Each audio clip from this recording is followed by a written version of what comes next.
This is the KJ Singh Show with your host, KJ Singh.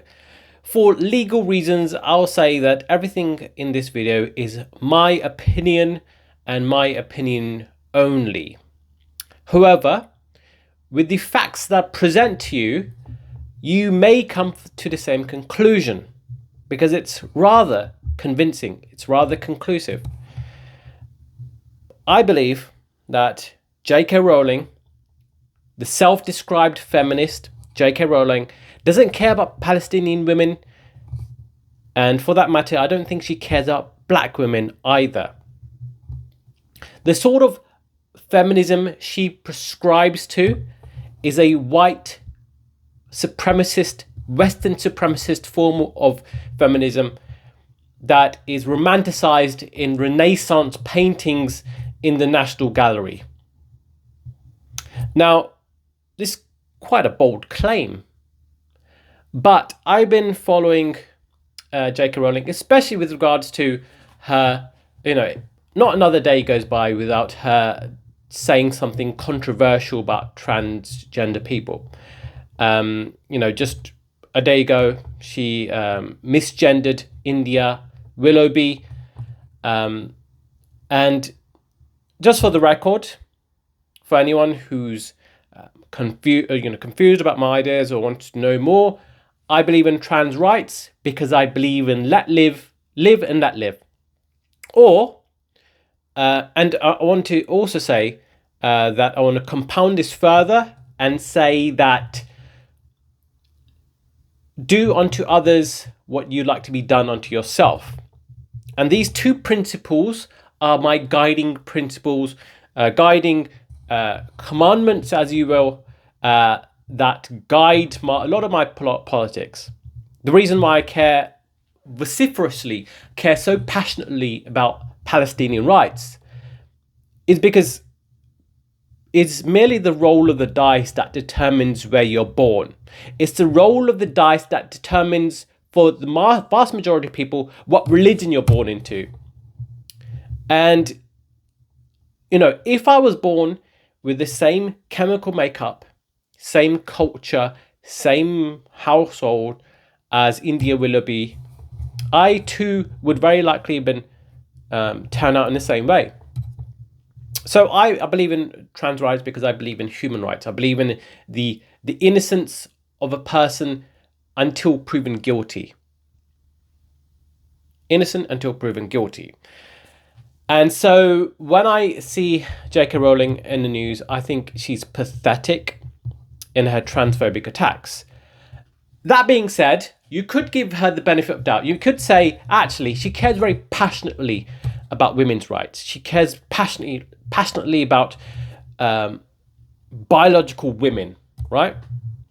And, if she actually believed and, walked the walk with regards to this particular philosophy, then I could at least respect her for that. But this belief in this biological feminism or trans exclusionary radical feminism is only limited to a certain group of people, certain subsect of people. And it seems to me, very convincingly, that it's for a white feminist. It's a white feminist perspective to lay out the facts when October 7th happened, something I do not condone, but I also recognize that October 7th did not happen in a vacuum. But yeah, October 7th happened, and it's tragic that innocent people were killed, innocent people were perhaps assaulted sexually. But there's a lot of propaganda that made the propaganda invoked a sense of emotional volatility. It invoked a kind of outrage, moral and emotional outrage from people. And this propaganda included the 40 beheaded babies, which turned out to be mere fiction designed to justify a genocide. And J.K. Rowling was one of the first few people to share that news. And in this tweet, she was sharing of this news report from Israeli news channel, and she talked about how people weren't believing the assault, the sexual assault allegations made. Vast majority have been disproven. Although I will give the benefit of doubt of some sexual assault happened on October 7th. But as the New York Times report suggests and reports discussing what happened on that day, it seems to be a lot of the evidence is leaves a lot to be desired, because some of those people who were asked to testify, well, it turned out they were already racist supremacists to begin with. They're very vociferous racists, anti-Palestinian. So what credibility do they stand on? And I'll be talking more on the propaganda in future videos. But she felt very strongly about sexual assault instances on October 7th, and also the 40 beheaded babies. A lot of this turned out to be false, especially the 40 beheaded babies. That did not happen. Now, it appears that since then, a new report showed that 9,000 Palestinian women have been killed, according to UN figures.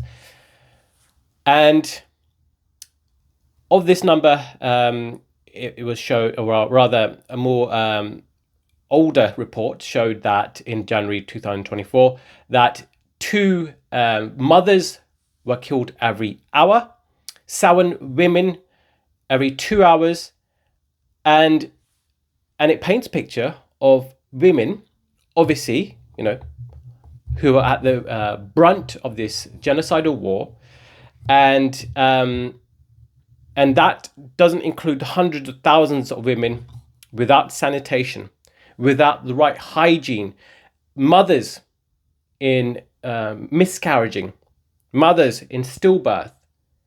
Just the depravity and the sheer moral depravity of the occupiers, and the sheer horror of terrifying conditions in which Palestinian women are subject to. But not a peep, it seems to be, from J.K. Rowling regarding the countless women who've been killed, countless women who are suffering. No peep whatsoever. In fact, this seems to be a pattern that I see amongst the trans exclusionary radical feminists, who don't say anything about Palestinian women who are subject to such the worst horrors upon horrors that anyone can go through. They also don't really say anything with regards to the media onslaught that Meagan Markle suffered, especially by people like Piers Morgan. And it seems to suggest quite convincingly that these transphobes who are self-described feminists believe in a kind of a conservative form of feminism that excludes the categories they themselves don't fit into. So J.K. Rowling is a white, Western, biological woman. And it seems that Palestinians don't fit into that, nor do transgender people fit into that. And so one can only conclude that her principles are based on a narcissistic view of society, and it seems to be like it's the last vestiges of social justice that these elites can adopt. Because of course, Black Lives Matter, if you follow it to its final, conclusion, it means actually paying more taxes, restitution.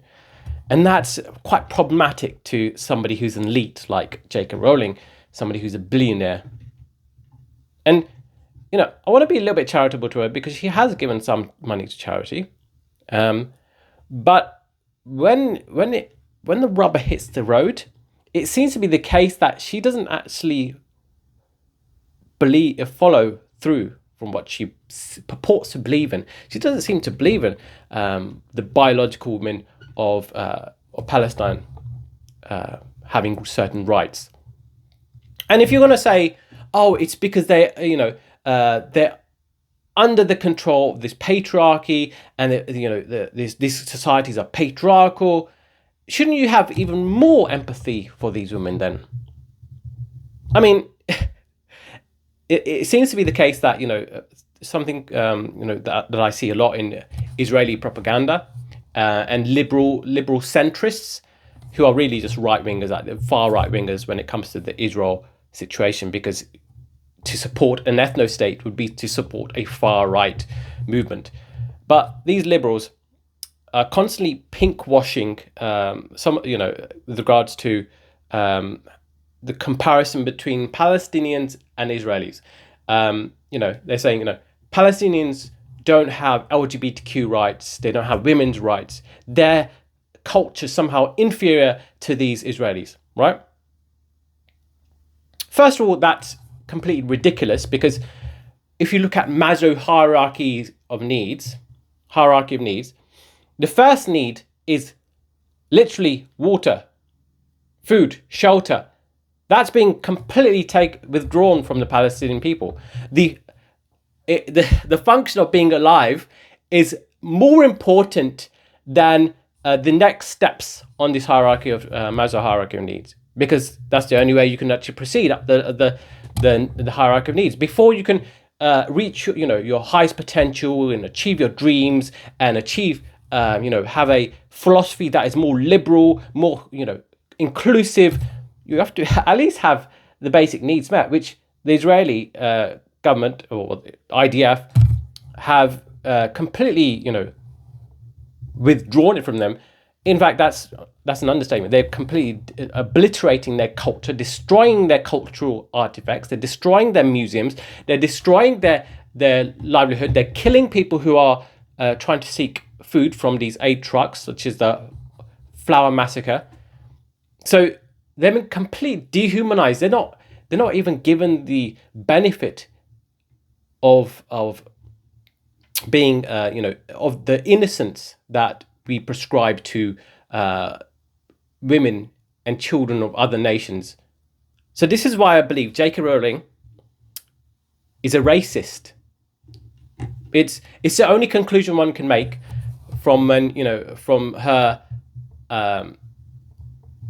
silence with regards to what's happening right now. She's got such a huge platform. She could make some difference in this entire process. So it's in the same way that Taylor Swift can also make a huge difference.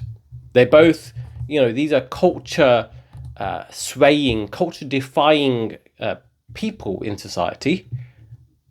Even though Taylor Swift is arguably far more moral than J.K. Rowling, because actually at least Taylor Swift doesn't go around punching down on already marginalized, already alienated, already stigmatized minority groups like transgender people.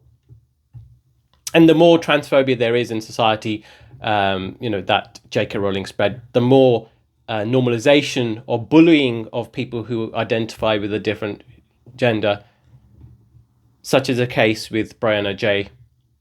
These people have been killed for simply identifying something. If you believe that they have mental health issues, then have some empathy for them. Have some consideration for the lives that they've lived and the chemical composition of, how they've come to make that decision. And J.K. Rowling it seems to have some psychopathic tendencies, which is the case for most racists. Now, I understand if, for example, you're a viewer and you believe in Palestinian rights, you are a feminist, you're on the fence regarding transgender rights. I respect you for that.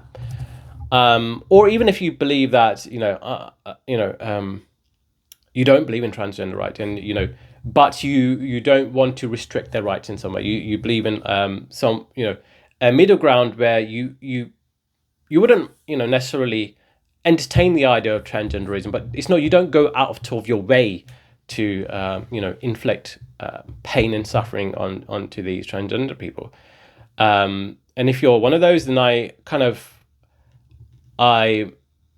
respect you for the Palestinian rights, and I would debate you on transgender rights. But when it comes to, the priorities at play here, the most important thing is the fact of being alive, basic hygiene, basic rights of human existence, which it seems to be the case that J.K. Rowling doesn't seem to believe in for the Palestinian people. So, and when it comes to Meagan Markle, she's been suffering at the behest of this establishment media, and not a peep from the establishment, not a peep from the conservatives. Of course, conservatives will play to tokenization. They will play to certain ethnic groups being in power, but they won't do anything systemically, because for them, conservatism and also the centre right, which the Labour Party is moving towards, it's about preserving power, preserving those corporations, those elites who already have power, and to actually change our system. We, in terms of Palestinian rights, in terms of human rights, in terms of worker rights, we do need to have a makeover with regards to our establishment. We need to have a system that isn't dependent on oppressors of the wealthy to hoard great amounts of wealth and to hold a carrot on a stick for us working class, of us the everyday person, to just run on a treadmill for their own benefit. But J.K. Rowling, like all these transphobes, I've yet to hear something from them. If I were to hear something from them regarding women's rights, then I could give them a benefit of the doubt. I could make a retraction to this video. I could make an amendment. I'm probably the most fairest person. No, I'm not.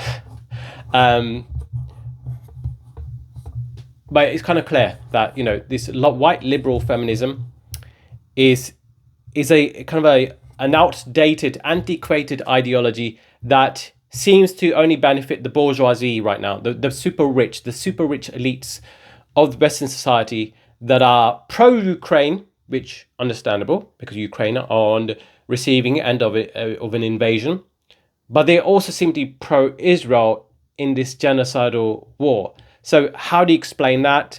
Make that make sense. Anyways, I hope you enjoyed this video. Please like, comment, and subscribe. Very much appreciated.